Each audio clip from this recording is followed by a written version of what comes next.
जय श्री राम दोस्तों। अश्विन माह के शुक्ल पक्ष की एकादशी तिथि को पापांकुशा एकादशी के नाम से जाना जाता है। एकादशी के जिस व्रत से पापों का अंकुश लग जाए तो उस व्रत को पापांकुशा एकादशी कहते हैं। वनवास से लौटने के बाद भगवान राम और उनके भाई भरत का मिलाप भी इसी एकादशी तिथि को हुआ था। इस वजह से इस तिथि का महत्व और भी बढ़ जाता है।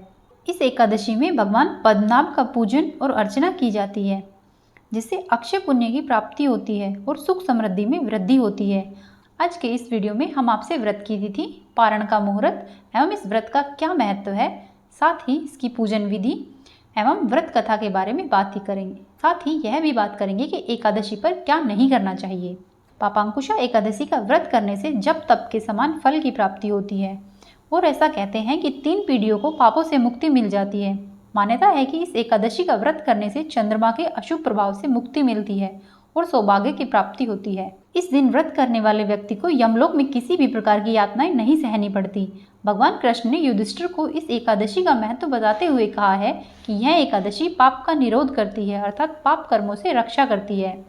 पापांकुशा एकादशी तिथि पर भगवान विष्णु के पद्मनाभ स्वरूप की पूजा की जाती है।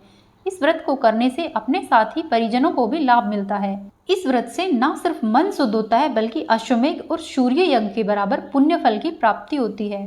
पाप रूपी हाथ को व्रत के पुण्य रूप अंकुश से बांधने के कारण इस व्रत का नाम पापांकुशा एकादशी पड़ा है।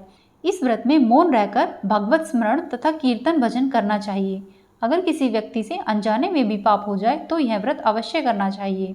इस बार वर्ष 2023 में एकादशी तिथि का प्रारंभ 24 अक्टूबर 2023 को दोपहर 3:14 से होगा। वहीं एकादशी तिथि की समाप्ति 25 अक्टूबर 2023 को दोपहर 12:32 पर होगा। पापांकुशा एकादशी का व्रत 25 अक्टूबर 2023 बुधवार के दिन रखा जाएगा।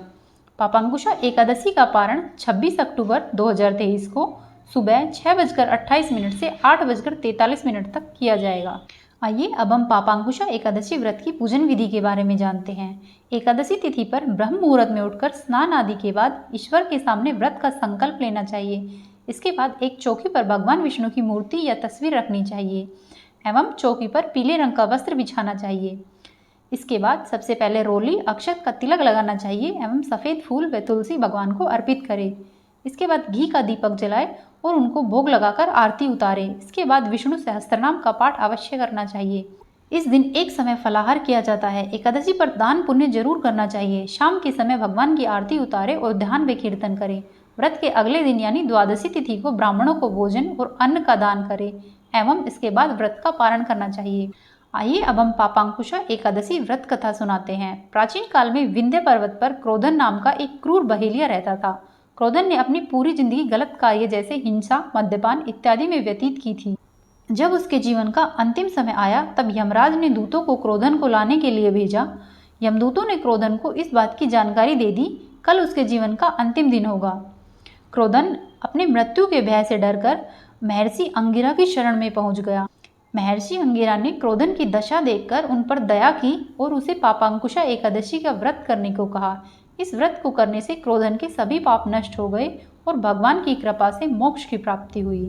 आइए अब हम जानते हैं एकादशी पर हमें क्या कार्य नहीं करने चाहिए।